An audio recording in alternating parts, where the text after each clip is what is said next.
DRG Kids।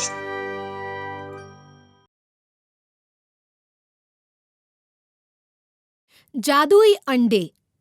जमींदार के यहाँ बहुत से मजदूर काम पर लगे हैं। काफी देर काम करने के बाद जब चाय का समय होता है, तब वो आपस में बात करने बैठ जाते हैं। साहब जी को तो बलराम और राजू के अलावा और कोई दिखता ही नहीं। यहाँ दिन रात खून पसीना एक करके हम सारा काम करते हैं, लेकिन साहब को तो हमारा नाम भी याद नहीं होगा। सही कहा, हम भी तो काम करते हैं, लेकिन उन्हें सिर्फ राजू और बलराम का ही काम दिखता है। नहीं तो अगर साहब बलराम की तारीफ करते हैं तो गलत नहीं है, वो ईमानदार है, अच्छा लड़का है। लेकिन राजू तो एक नंबर का चापलूस है। काम करें हम और तारीफ ले जाए अकेला वो। सही कहा, पर करें क्या? चलो, चाय खत्म हो गई हो तो काम पूरा कर लेते हैं। वहाँ पर राजू की चाय पड़े पड़े ठंडी हो रही थी, क्योंकि वो गहरी सोच में था। साहब जी का सबसे और इकलौता चहीता बनने के लिए बलराम का कुछ करना पड़ेगा मुझे। राजू बहुत सोचता है और उसे एक तरकीब सूझती है। हाँ, बलराम को कहीं दूर भेज दूंगा तो उस समय मैं सांप का सबसे प्यारा बन जाऊंगा। फिर बलराम को काम से निकलवा दूंगा। क्या मैं अंदर आ सकता हूँ साहब जी? आजा आजा राजू, बोल क्या काम है?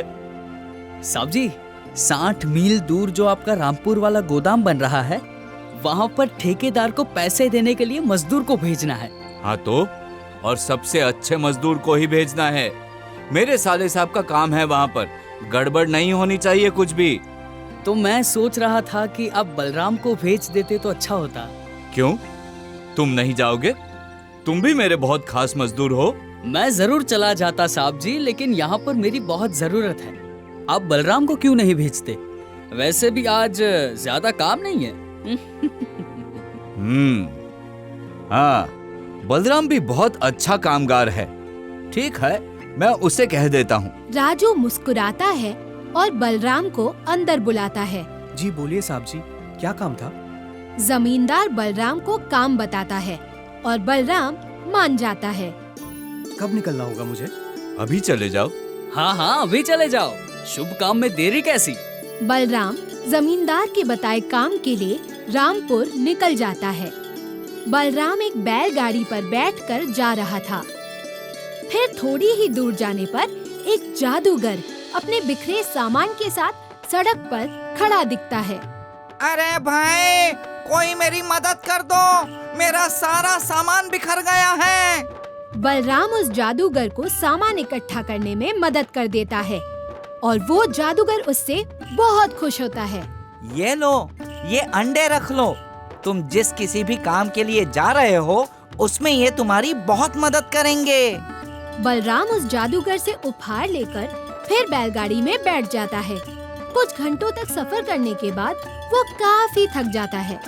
बहुत भूख लगी है, क्या करूं? वो अपने बस्ते में देखता है तो उसे वो अंडे दिखते हैं।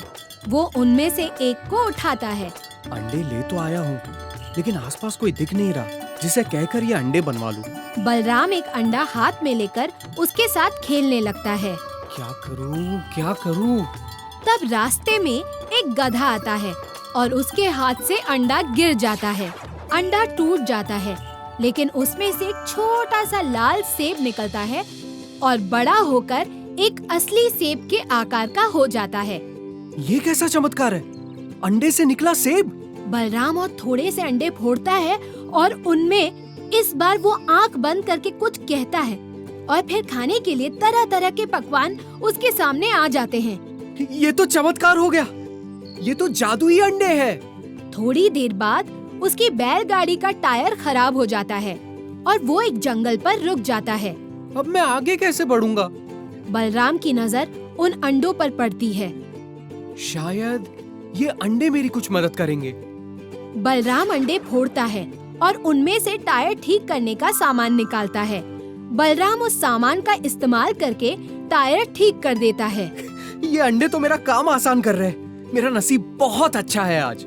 बलराम रामपुर पहुंच जाता है और जमींदार के साले से मिलकर अपने काम के बारे में पूछता है। जल्दी जल्दी ये काम पूरा कर लेता हूँ और इधर से निकल जाता हूँ।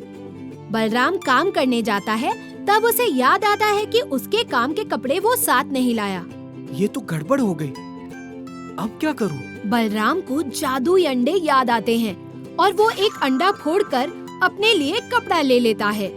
वाह, मेरे प्यारे अंडे। बलराम इसी तरह काम में आ रही हर मुसीबत को अंडों की मदद से दूर करता है और काम कुछ ही देर में खत्म कर देता है। अब मैं वापस जा सकता हूँ। साहब जी, दूसरे गोदाम का सारा काम खत्म कराया हूँ। अरे बलराम, तू इतनी जल्दी काम खत्म करके आ भी गया? कोई गलती तो नहीं की ना जल्दी काम खत्म करने के चक्कर में? अरे नहीं नहीं मालिक, ऐसी कोई बात नहीं है। सब काम बहुत अच्छे से किया है, कोई शिकायत का मौका नहीं मिलेगा आपको। फिर तो ठीक है। तुम भरोसे के आदमी हो, तभी तो तुम्हें भेजा था वहाँ। बाहर खड़ा राजू जमींदार और बलराम को बात करते हुए देखता है और उसे लगता है कि जमींदार बलराम को इतनी जल्दी वापस आने के लिए डांट रहे हैं। अब बढ़ाऊंगा साहब जी के आगे अपना नंबर। राजू आग में घी डालने की इच्छा से ऑफिस में जाता है। आजा राजू, तूने ठीक ही किया बलराम को भेजकर। मतलब? जमींदार राजू को बलराम के अच्छे काम के बारे में बताता है। आज तुमने मेरे लिए जो भी किया है उसके लिए धन्यवाद भाई। तुम ना होते तो आज फिर मालिक मुझे इतनी शाबाशी ना देते। इतना बढ़िया काम करने की खुशी में मैं तेरी तनख्वाह 2000 रुपए बढ़ा रहा हूँ। बलराम ये सुनकर नाचने लगता है और राजू को अपने किए पर पछतावा होने लगता है।